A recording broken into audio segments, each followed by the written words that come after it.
Tanawat, very excited to have you with us today. Maybe I can give a quick setup for the audience first. I would like to put that Tokenomist story has gone with the market story.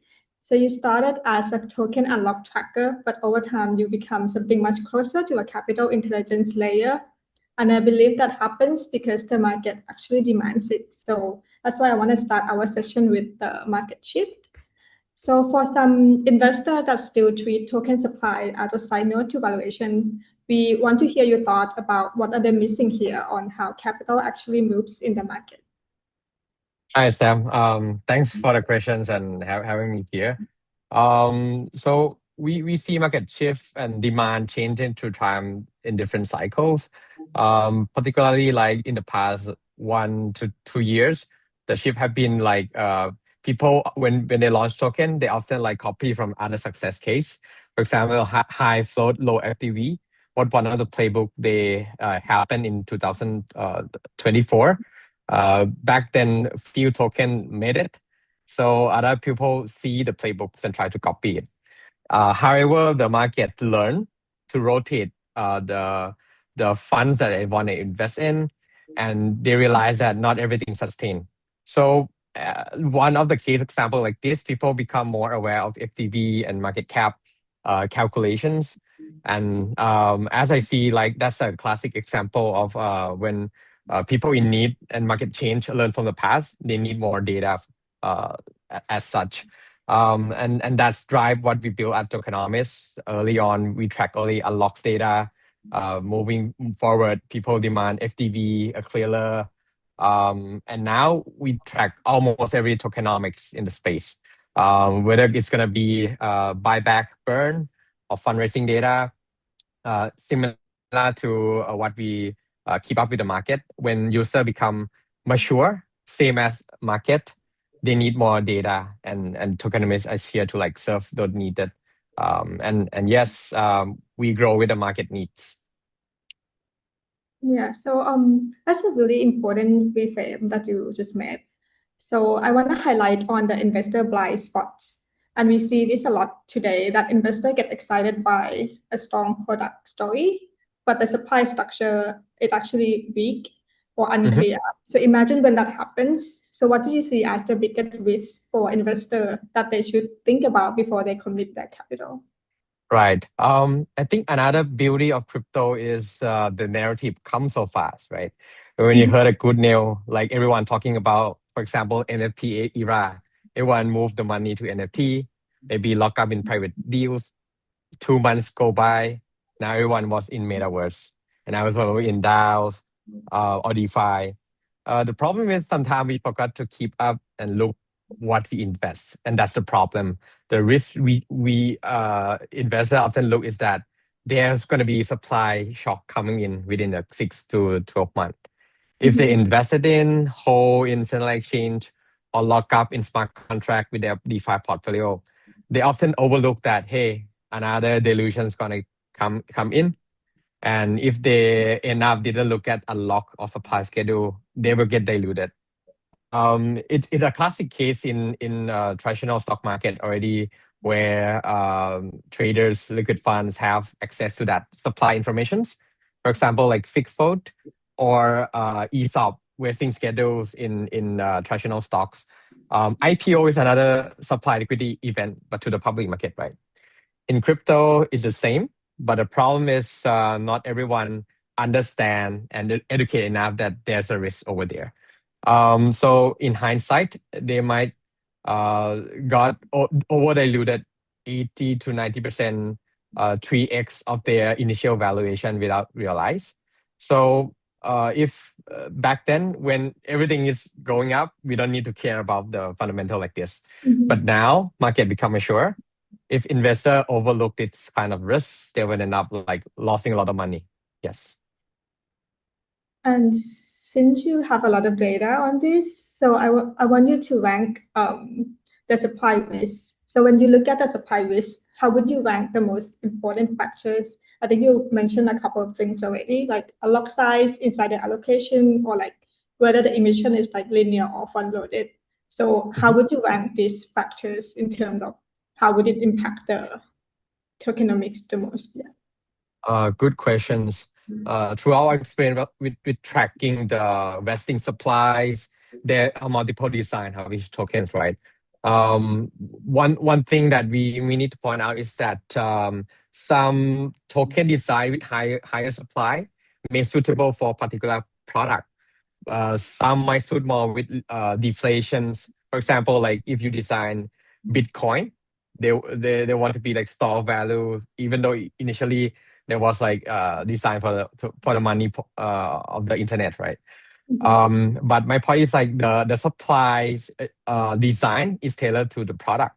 So I would rank predictability as the main one because generally if token projects announce what the emission is gonna be, regardless of big or small, the investor can know what they're invested in, reduce the risk. So my take would be it's not doesn't matter if they're gonna be big unlock supply, but if investor market can predict it, they're gonna trust and invest in it. In short, the number one would be predictability of the data. And at Tokenomist, we help reduce that predictability. We help curate data, doing best estimations. In terms of the second rank, I would say unlock size combined with insider allocations. What we see in crypto market that quite unique in other market is that the data is on chain. So when people want to invest their money, like let's say we are retail, we are public market, doesn't have insider allocations, right? We know that these projects might be funded by bigger player at cheaper price. With that size, public market tend to estimate whether like the insider is gonna cash out some. So the insider allocations along with the amount help people justify the timing of the change to the market. With that second data point like this is one of the well sorted from the market that people buy from us a lot. So I would rank this number two. The other thing is more about nuance between each projects. If you study DeFi, you probably want to compare emissions against other DeFi protocol. But if you big L1 need some allocations to incentivize a lot of developer to build in your ecosystem, you might doesn't need like high inflations, but good enough allocations to fund those builder for your L1s. That's my rank. Okay. And what about the factors that investors tend to over focus because it's like very easy to see, but then miss the one that you actually mentioned and kind of like impact and have selling pressures the most. So what are the factors that people kind of like misfocus? Right. Sometimes when we look at unlocks data, we tend to look, okay, how much how much in terms of dollar value crash to the market. For example, like if one of the L1 going to have $5 million of unlocks coming in, it sounds huge comparing to another project with like let's say $10 million of dollar unlocks. But sometimes that 500 million of unlocks didn't dilute much. Let's say project market cap was like $30 billion L1, right? That dilution's comparable percentage, it's not that much. But the $10 million might be like doubles of the initial market cap. So another essence of evaluating this is the ratio between like existing market cap, how much it's gonna dilute it to jump in valuations. Because if you look into stock investment, you tend to compare market cap, right? And see like how big is the projects overall. So looking to unlock in size of number is a misconceptions. You cannot only rank, but you need to check the existing market cap, the demand side, if the project's performing really well. We see a lot of cases where people say that big unlocks mean selling, but not always true. We have classic case like Solana. They have like 900% supply dilutions back in 2021. The price of token was quite low at $3. Everyone was saying like this is gonna crash. But end of the day, the project really deliver the demand, the growth for the ecosystem, end up shooting almost 100x in price appreciations. So two things: the values of unlocks cannot interpret solely, and the second thing is you need to check the demand of projects long term of the values we're going to build and make sense or not. In short, check the dilutions compared with the value that project delivers is helping a lot of investors in this way. Yeah. Okay, that makes sense. And I want to stay in this topic of like market mismatch. So a lot of investors still think about tokenomics as a long-term design, but as we can see that sometimes short-term supply events can also shift the market perception. So what are the supply events that you have seen in the past that investors should be aware of, or like just some case study, because they can actually change the long-term tokenomics as well? Okay, great questions. The single most important is the first liquidity event, mostly like within 6 to 12 months of the token launches. That's gonna be the test of how long-term insider and token project team look ahead of their own projects. When people design, they back then they copy like a standard startup vesting schedules, right? To be a token. But what investors should be really aware is that token allocations to some portion make sense or not. For example, I give you like a big L1 might need a big portions unlock early so they can incentivize a lot of developer and grants to be on the L1s, right? But if it's like DeFi, single liquidity event might dilute the yield of people staking in the platform. The key question is like, can you differentiate between different projects? And those early liquidity event is often a short-term one for sure, but it can dictate make or break of the project long term. For example, if the unlock's happening in 6 months, then the team decided to cash out and sell everything. You know for sure that it doesn't matter long term in what the tokenomic design. People might stop working on the projects. You better exit your liquidity and then find a better token to invest in. So I would say take a look at 6 to 12 months for main liquidity of insider. If it unlocks teams to deliver, then maybe you find the right projects to hold longer term.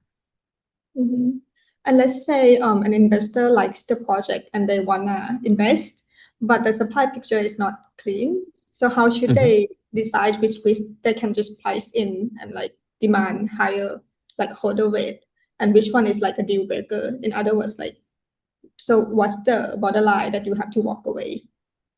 Right, that's Supply. a good questions. The questions about whether the supply data is priced in and risk is something that people be aware of the combination of token projects all the time, right? I would say that we should aware of the timing of communications of the projects. Be aware that this kind of data is not enforced by law, enforced by any regulatory, and sometimes ambiguous, right? That's why tokenomists come in to help find the best estimations whether token project be transparent or not. The easiest way to use our platform, we act as a platform who find that risk for you. Find the clarity whether the current announce the unlocks or not, or change or not. Then you can verify whether it is trustworthy or not.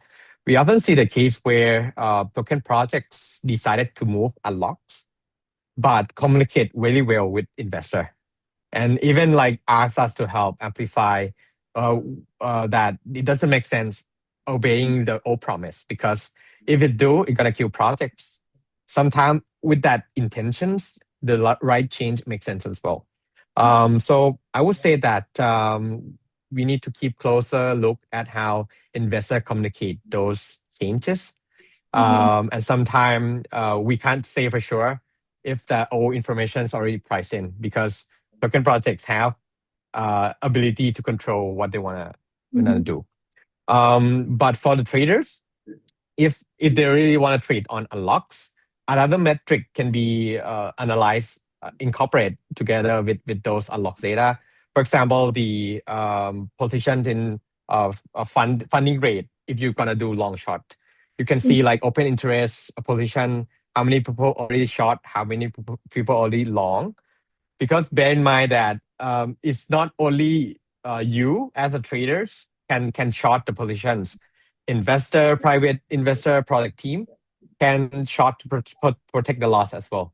So sometimes they can sell in OTC, sometimes they can short. So need to be careful when you trade with this volatility events. I would say that unlock is still the most important volatility events. We're going to be bullish or bearish. Other factor need to be considered as well. I A bit think that's long answer for this. very good answer, and I think you sum up very well for framework for investor. And now I want to move to the project side. I think you mentioned a little bit for the project builders already, but so I think investor can only analyze supply properly if the project create the conditions for trust and transparency. And I think a lot of tokenomics model looks good on paper, but the real tests actually come after they launch the project and when the market moves, liquidity changes, and the team face pressure in production. So what kind of supply discipline that actually looks good for you in practice, and which tokenomics features that sound good in theory but completely fail in real world? Good question. So I will separate the answer into the first part, what I think supply and general discipline should be in terms of those who want to launch token. And then I'll give an example which project I see as example that everything look good but fail. And one misconception for the market is that white paper is everything. The thing is like it's only in PDF using for fundraising, right? How many tokens are there? What the vesting schedule? What's the emissions? The real thing is after they launch, many things change along the way. The on-chain doesn't match the white paper. Doesn't mean they try to cheat or lie. Sometimes like it just they need to adapt with the market. But the problem is they didn't like communicate along the way what's happening. Easy ways is to use Tokenomics. We already done the hard work, tracking 500 tokens. So best practice is to learn from other people launches. If you are L1 or you have a DeFi, what makes sense the most is like, hey, what the recent 10 projects I could learn from so I didn't make the same mistake. What airdrop strategies that in the last quarter people values and still make sense to do today. The best way and easiest fastest way to use our platform. Tokenomics have a lot of token data trackings, and we didn't like listing the white paper. We track on chain and see how token project evolve. You can think of us as like the self-service consulting IB, like a private banking to help you launch the tokens, but just few clicks and understand what are people designing tokens. So the best discipline to design supply side is to learn from other people's mistake, find what makes sense for your product, and just try to deliver best and adapt as the market. The second answer to the question is you're asking what example do we have, right? I think from my experience, one thing from my own investment, of course, back then, for example, Terra Luna was kind of a mind-blowing make sense of tokenomics, right? They offer high yield, they attract more liquidity to the exchange. They can use the ecosystem of the chain to back the stable coin. On paper, on report, where we can research, make a lot of sense, right? But the problem is in practice, there are hidden risks on liquidity that even a token project doesn't know.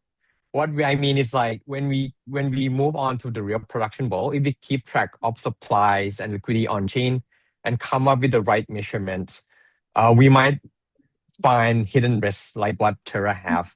And the problem is like $80 billion of valuations was gone in 3 days, right? Back then, investor was happy with Terra, retail user was happy with Terra. Even token projects still believe that this didn't go. But the hidden risks like this, without proper tool to monitor, make everyone lost the money in the market and create a bad reputation for ecosystem overall. So A little bit long, long answer again, because it's something that happened when we start the company. Yeah. Yeah, and let's zoom out a bit. So I wanna fast forward to when the token supply analysis has become like mature. So if the if the so if the supply if the market is truly becoming mature about token supply, so what would the ideal investor and projects would they be doing differently for both sides of the table? So in other words, like what does the better token supply analysis actually look like? Okay. That's a perfect question. I think supply information is gonna be embedded under valuations, right? Right now, people, it's so hard to evaluate crypto projects. Back then, it was like so speculations, overvalue, market value, everything just to feel like, okay, it can be happening, even though projects doesn't deliver. I would say that as the market mature, people will evaluate crypto asset same as other traditional asset, but they want to understand risks and valuations better. Right now, it's obscure. It doesn't work well. So the token team should be aware that when market mature, this kind of information is critical to communicate clearly. Kind of like if a company is mature and we have regulation for us, they need to report financial report to the auditors, to the regulators. I can see the same happening in some fragment of the crypto market where founder really want to push for the long-term innovations. Didn't say that the wild ways pump and dump speculative gonna be gone. I believe it's gonna coexist, but depend on the founders what they want out of this token innovations and building out of it should be clearly communicated to investor, should attract the right holder and investor for long term, so that the project can be sustained and grow forward. Touching on this, Tokenomics also launching projects to bridge between both party. We're using a data as a trust funnel for investor to trust the projects and to projects to clearly build a trust using a data layer. I think data is the hardest thing to lie. We can track on chain and off chain. It's like communication. When bad thing happen for the company, you need some team to like, okay, publish and tell the investor what happens, right? Same goes to crypto market, in my belief. You already mentioned a little bit of like sneak peek of what you are building. So what I hear like a full product roadmap from Tokenomist mapping to what you see market shifting towards to. Perfect questions. Thanks for that. Tokenomics have been built to keep the market data more have better quality on this market data. So investor or builders can use our data at best, understand the market, what other people doing and tracking things. So we see the shift of behavior where now AI and agents are becoming consumer of our data. Let's say like back then trader doesn't know how to code. Now we have code, easy to code, vibe coding. The next step makes sense is to make your AI smarter, right? And how to get it smarter? The right data, the right context, the using our expert to help clean the right data and sourcing that for the agents. So in a few months, we're gonna launch MCP integration CLIs. Also, we will tap into agentic commerce where agent can like pay for our data as fast as they can. And I believe that now is a great time to build with agents. If you want to build into crypto market, it's perfect time to like consuming our data. So excited to shift this along the way. Once we have that, we scale more data set to make sure like agents smarter along the way as well. Whether it's going to be like RWA asset that getting popular and hard to find the data. Regulatory compliance, if the tokens comply with the MiCA framework in the Europe or Clarity Acts in the US. That's something along the roadmap that we will launch to make sure that agents, now you can trust agents to perform decision for you. Okay, exciting. I think we have covered a lot today. So I see that what you're building at Tokenomics is an important infrastructure for both investor and builder. Both sides can benefit from Tokenomics. So thank you so much for joining us today. We really appreciate your insight today. Thank you. Thank you for having me, Sam. Have a good one.